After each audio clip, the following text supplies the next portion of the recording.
Welcome to Luca is a Billionaire, where the only thing I invest in is your answers. In this video, I will explain how to replace your cabin air filter.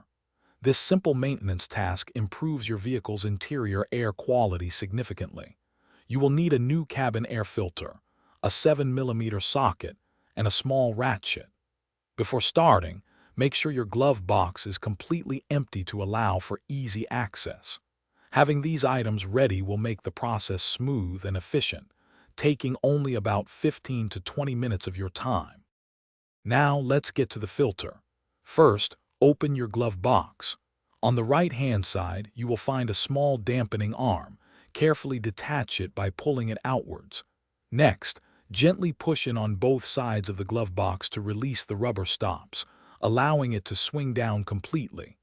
This action will reveal the housing where your cabin air filter is located, making it accessible for replacement. With the glove box lowered, you will see an inner panel.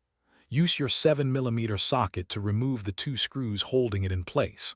Once the screws are out, carefully unclip the filter housing cover and set it aside. Now, slide out the old, dirty filter. Pay close attention to the airflow arrow on the old filter.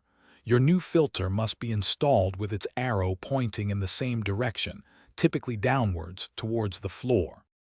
After inserting the new filter, reattach the housing cover, ensuring all clips snap securely. If you disconnected any electrical connectors, plug them back in. Then, reinstall the two 7mm screws. Finally, lift the glove box back into position, pushing in the sides to re-engage the stops and reattach the dampening arm. You have successfully replaced your cabin air filter and can now enjoy cleaner, fresher air inside your vehicle. Thanks for watching and please subscribe. It's the best investment you'll ever make.